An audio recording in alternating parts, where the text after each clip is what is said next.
right. How's it going, Richard? Good. How you doing, Lowell?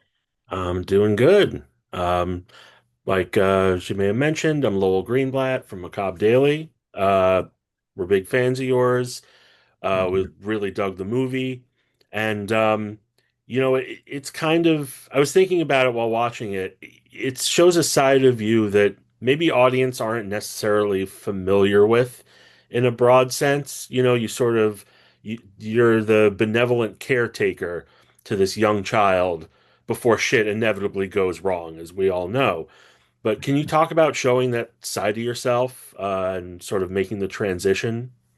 Yeah, it was a big part of it. It was one of the main reasons that I wanted, well, one of many reasons that I wanted to do it when they sent me the script.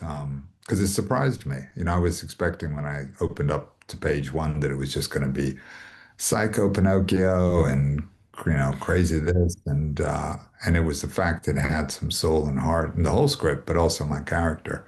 And I got to play a lovely, caring grandpa.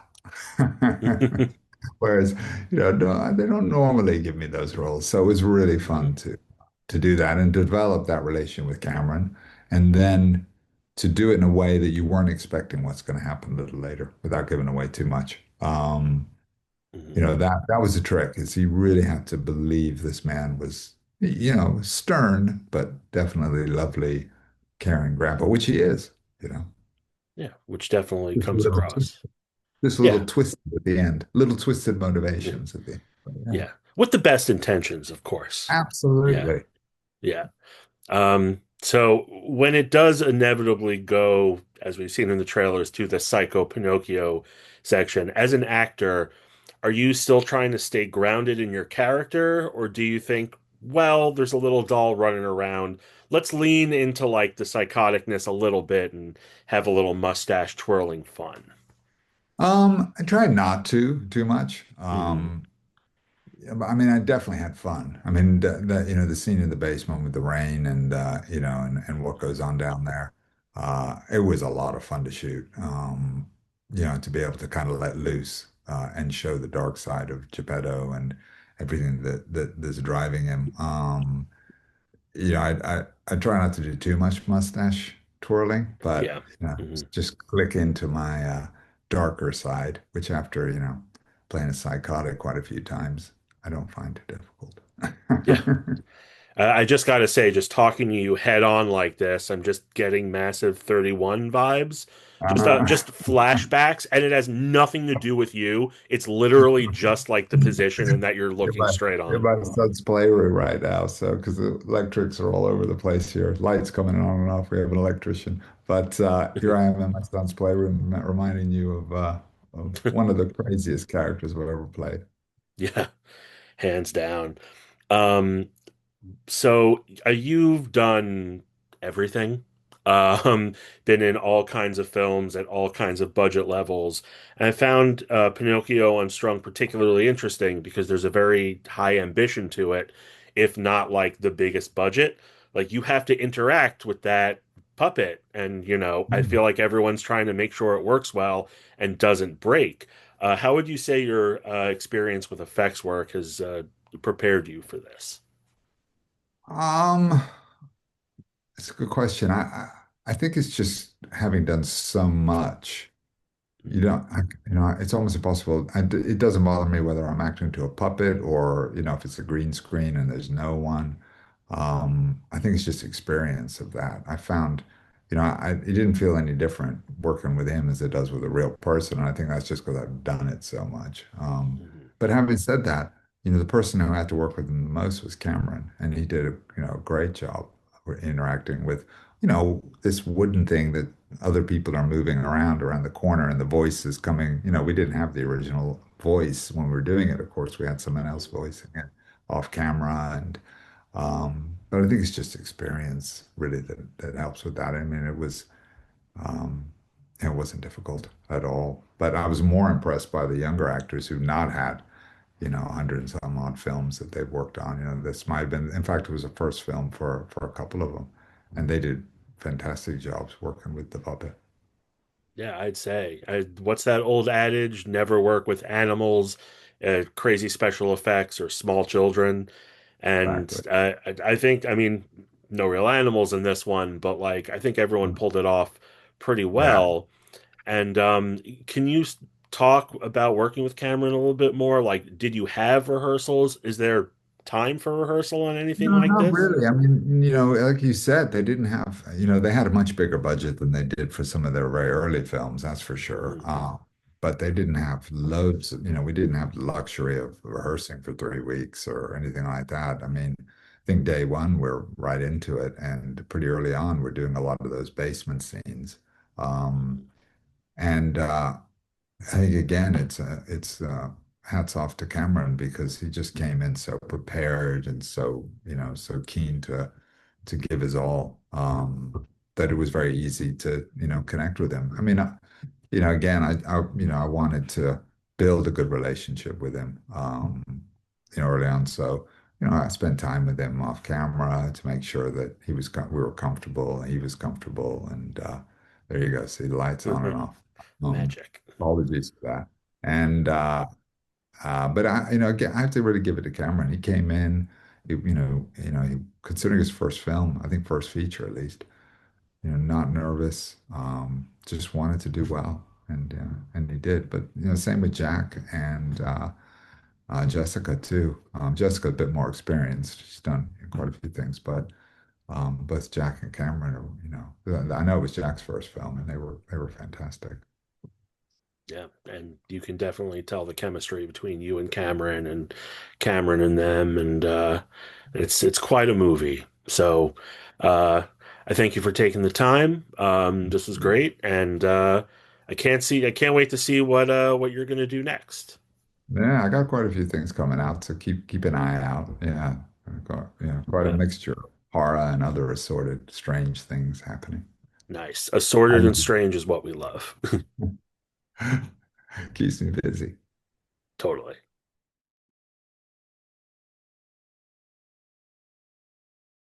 Hello, fiends, friends, and familiars. This is Matt Orozco here from Macabre Daily, and I'm joined by actor Cameron Bell, who is the star of the upcoming film Pinocchio Unstrung, which you can see in theaters on July 24th. And Cameron, thank you so much for taking some time to speak with me today. It's all right, don't worry, it's a pleasure.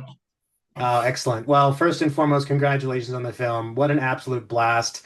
I have to ask first and foremost, did you have as much fun making it as I had watching it? Because it's really out there, but it's got a lot of heart. Yeah, I mean, it has so many things combined into one, gore, funny, sometimes you want to look away, sometimes you want to be sick. But it was such fun making it. So many good actors. Reese is such a good director, such a good producer, everyone just came together and I think it was such an amazing film to watch. So it was even more fun making it than it was watching it. So 100%. I can imagine. I mean, even the behind the scenes stuff that plays during the credits is so cool to see, especially you interacting with the puppet, which I know Todd Masters designed and his team helped bring to life. What is it like for someone like yourself who's, really early in their career working against a non-human, counterpart here in Pinocchio? It gets you really into character. I come on set some days and, he'd be like talking, his face would be moving in between scenes. And Martin, who played Peter Pan and Neverland Nightmare, he'd be doing some of the improvisation lines in between the scenes. And that was really, really funny, getting into character. That was the main thing that really helped me. And it's just amazing working with practical effects and stuff like that. Instead of CGI, he was really, really cool. I don't know how they made him. I don't know how people can think of it. It's genuinely insane. It's genuinely insane. It really is. I mean, Todd Masters is a bit of a legend in the field, so I think no matter what he does, he's going to do a great job. But I think the dedication and commitment to bringing practical effects to the screen as opposed to just relying on CGI or, God forbid, AI, like I think that speaks so much to the intention of both Reese and also Scott behind the scenes about what kind of film they wanted to make. But it must have been an intense shoot considering kind of the the mixture of the suspense and the violence that you're dealing with. So what are the things that you do to kind of decompress between takes or between days that help you, you know, normalize after a day of what is often hyper violent scenes? So my dad was on the set with me and just coming back and just like chilling, he'd give me his phone sometimes, I'll be playing on that. Yeah, it was just my dad was there to like calm me down after some scenes and stuff like that. So I'll tell you what, they were quite scary, it get your heart beating. But yeah, I'd just be chilling in my room, just maybe looking through the script a bit more. And yeah, my dad was mostly there to calm me down after some of the scenes. So that was really good. Well, it's good to have parents that are supportive because I think that one, again, you do a great job in the film, so clearly you are meant to be where you are, but also that your dad's there to help kind of with some of the come down as well. I mean, I know I've spoken with a lot of actors in terms of how they prepare for roles like these. A lot of them will do things like make playlists. Some of them will kind of really get into character by, trying to walk a day in the shoes of the person they're playing. Is there anything in particular that you have picked up or that you do that you find to be most helpful in terms of getting into character, besides, of course, having your Pinocchio counterpart to help you? Um, I'll tell you what. It was just for me, just reading the script. Maybe I just send everyone out, do some of the lines, talk to a wall or something like that, like someone's there. That really gets me into character. It doesn't take me much because when I go on set, when I see everything, it practically gets me in character. But Right. just yeah, just running through the script, running through some of my lines to a wall, and just imagining, me being in the scene. That's all it's got to take for me. So. Excellent. Well, it sounds like you're a natural, Cameron. So, um, you work with, as you mentioned, you have a lot of great actors that are coming in, especially a lot of great character actors and folks like Richard Brake. You have the voice of Robert Englund in here. Is there anything you picked up from working with folks like Richard, who've been in the business for, God, longer than I've been alive, for sure? Um, Richard, he's a really experienced actor. He has a really really big career, and just working with someone who could give me tips in between scenes, and and in between scenes, he'd be like crashing out, like getting really really into character, and it also helped me as well. Being with like such a big actor, it really really helps you get into character. And just taking notes from him, learning from him because he's been in the industry for so long. It's really, really helpful. And Jessica, such an amazing actor, and Jack, he's so funny. He brings the funniness into the film. There was such a big cast, and it was really, really fun to work with all of them. They all have different parts to play into the movie, and they're all really experienced and really, really amazing. So. Oh, excellent. Yeah, I mean, Richard's someone I think I've seen in movies for forever. So just to see him taking on this role, particularly one where he kind of has a bit of a heel turn, if you will, it's great to see him being a little bit more tender than perhaps more terrifying, at least at the start. But this being your first feature, you also having done some short work and also some television series in the past. I mean, how is this compared to some of the work you've done previously? And is it something you would like, continue doing features, or do you feel like maybe television or short form is a little bit more your speed? Films and feature films, they're the things I'm really drawn to. I want to keep doing them. Just coming into this film, I was really, really hyped. It was my first ever feature film or anything like that. So I was really, really excited. I mean, I appreciate everyone who like dealt with me on set. I was really like excited to get on set. I really wanted to get on set all the time. And I think it was the best thing that I could have worked on for it to be my first film, Everyone was really nice. And yeah, I want to keep doing films because from that experience, it was amazing. And I want to keep doing it. So 100%. Excellent. Well, I know you're probably going to be in the Poohniverse film once that comes to be. So I hope we to see you again in that one. And as you think about kind of where you'd like to go and as far as your career is concerned, I mean, you have the world ahead of you in many ways. This is a great jumping off point to get yourself out there. Are there, regardless of genre, are there any roles that you would love to play at some point in your career? I mean, I like to play serious roles. Superman would be great, but everyone says Superman. But yeah, just some serious roles. I like to keep going down the serious route because character of James, it can be quite funny, but it can be quite serious and emotional sometimes. And I feel like dealing with like emotional characters, it's something that I think I'm better at than everything else. So I don't think there's any character that I'd like to be. Just maybe just keep going with some of the things that are popping up. Some of the serious, more emotional roles. And I want to just keep getting better. Get more skills. So just anything that'll come my way, I'll take. Excellent. Well, I mean, horror is a great place to start testing out all the different spectrums of emotions that you can act towards. So certainly can give you prepare you for both the serious, the silly, the horrifying, and everything in between. And my last question for you, Cameron, is, are you a fan? It's kind of a two-parter. As first, are you a fan of horror films prior to this? And if so, any particular favorites that you have in heavy rotation? I wouldn't say I'm a big fan of gore, and like horror and stuff like gory horror and stuff like that. But I'm more of like psychological, psychological horror. Like Hereditary, I mean, such a great film, one of my favorite horror films ever. Just messes with your mind and it's quite scary at the same time. Yeah, just psychological horrors, That's what I'm really, really into. And I mean, now that I've started to get into like Pinocchio and stuff like that, I start to get into like Terrifier and stuff. I've watched Terrifier with my sister now I've done this. And maybe I think I'm starting to get into like maybe gory films, more like the slasher vibe on that side. So yeah, I mean, it's I'm starting amazing. It's amazing to have that kind of wealth of perspective now because you can say, hey, maybe I can do that and maybe going towards so brings more opportunities your way. But Cameron, this has been a fantastic discussion. I really appreciate you making time for it. And I want to remind everyone that's watching that you can go see you and your performance along with that of your peers on Pinocchio Unstrung, July 24th in theaters. Go see it. It's a absolute riot, the kind of movie you want to see in a theater so that you can look to the person next to say, did you just fucking see that too? Cameron, it's been a pleasure, and I hope we get to talk again, whether it's Poohniverse or something else in the future. 100%. I really appreciate it. Thank you. It's a pleasure. Awesome. All right, good to go. Cool. Hi, Todd. Hey, Uh, how are you? Good. I'm Lowell Greenblatt, Macabre Daily. Cool. We love physical media and we love physical effects.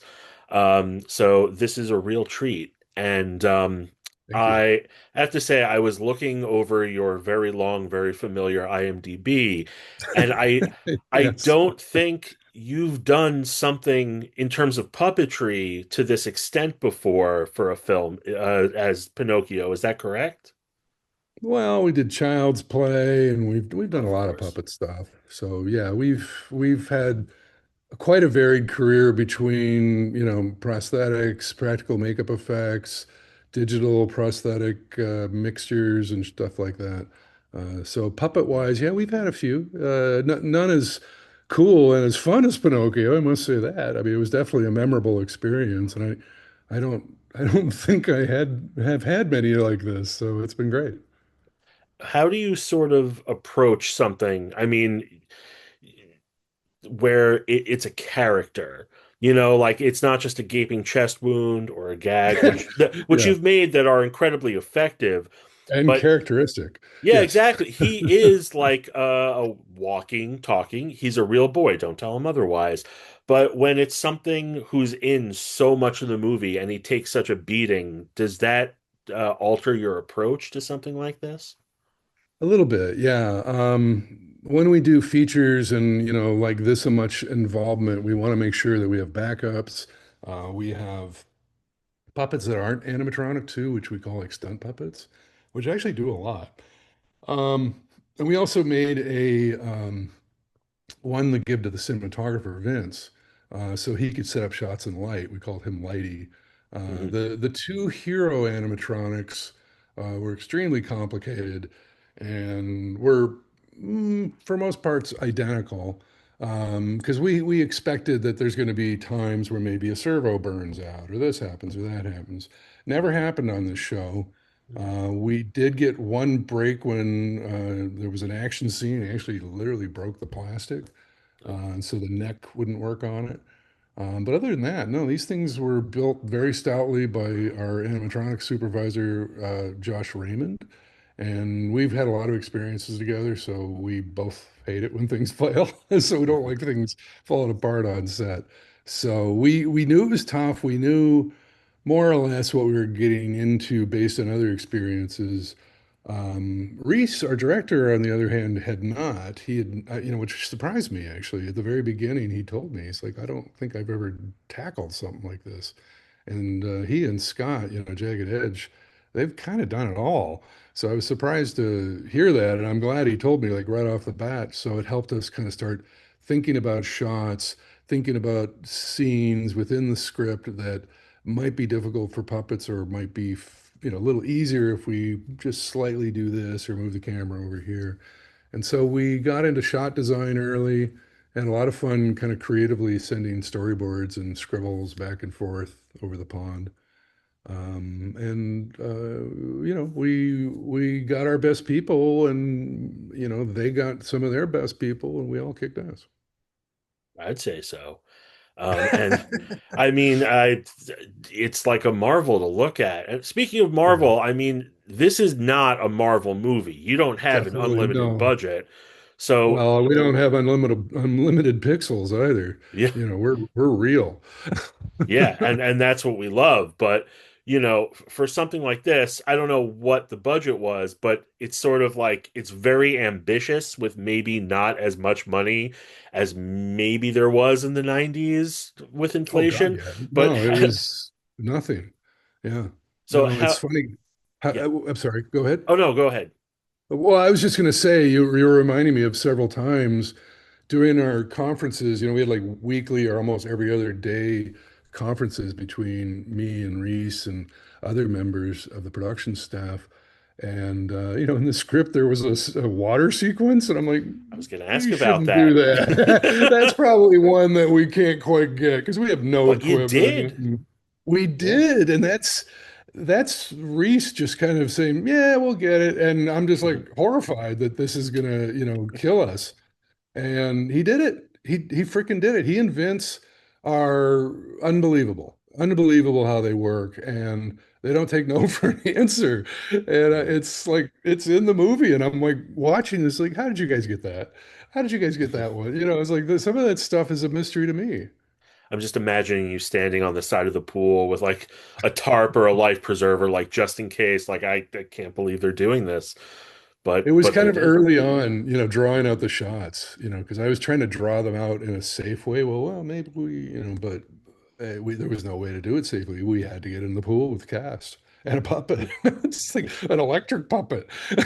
Oh my! So he was like it was plugged in, like it was Oh, like even in the water and all that. It wasn't just like people use it. Wow. Okay. yeah, no, we all carefully thought it out and we drew it out and we attacked it like every other bit, but that one was kind of like, I can't believe we're doing this.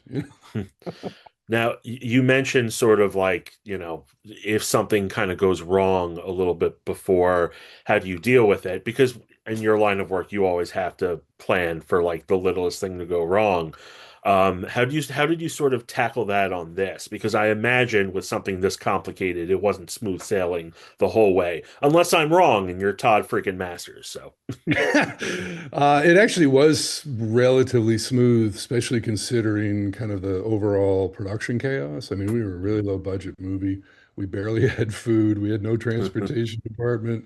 my We had no God. production department. I mean, it was crazy. I mean, we were bringing around like I think it was like 12 boxes filled with puppets and support. We would just hop on a train and go 4 hours north. I mean, it was just like I've never experienced anything like that. And it was definitely difficult kind of dealing with that. But I had told my team before bringing them over that this will be like, unlike anything we've ever done. This might really suck.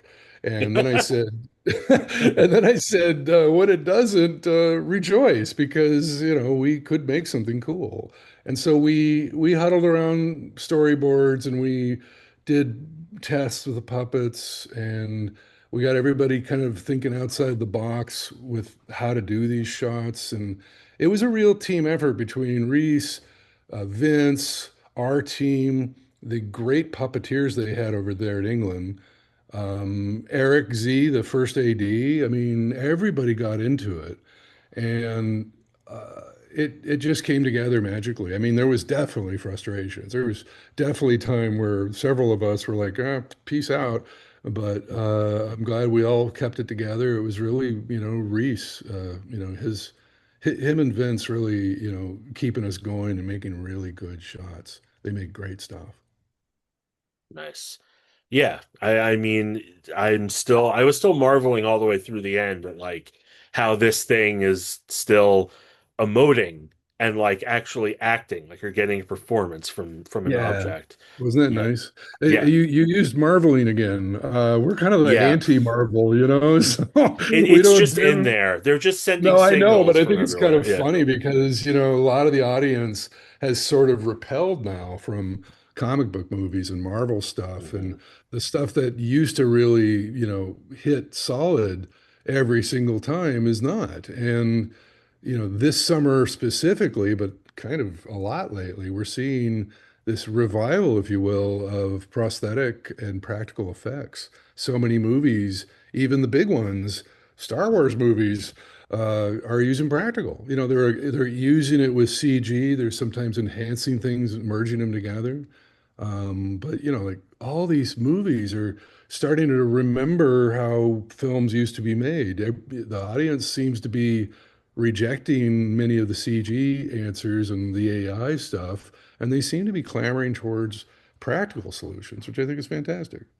Yeah, we always prefer practical to CGI anyway, and of Yeah. course, not AI to AI. Did you see Obsession by any chance? I haven't yet. No, I've been a little Okay. busy, but it's on Oh my yeah. list, and I need to see it before it leaves the theaters in 2028. Yeah, I love the life that it has, but there's practical effects in there that made me go, "Oh And wow." digital. Yeah. So, Yeah, yeah, there's oh yeah, there's yeah. both, but it's filmmaking. They don't give a shit what you call it, as long as it looks great. And obviously as long as it's cheap, you know, Yeah. and easy to make.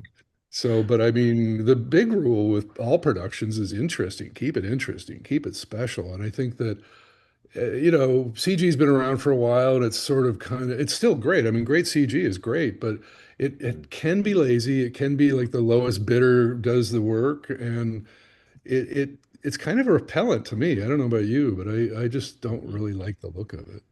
Yeah, I hate looking at something and I just know that it's fake. Even if it's something like an alien on another planet, like you can do that practically. We've seen all that before. Yeah, and we've had really Yeah. great success enhancing practical stuff, you know, with little CG Mhm. here and there. And it's so much cheaper than doing the whole character. It looks real because it is real. You know, all Mhm. these things that you and me and other people enjoy about going to the cinema. I mean, what's the point of going if you're not going to get something special? Yeah, exactly. But speaking of something special, I just want to close out with one more question. You've worked with both Adams families. Who's your favorite?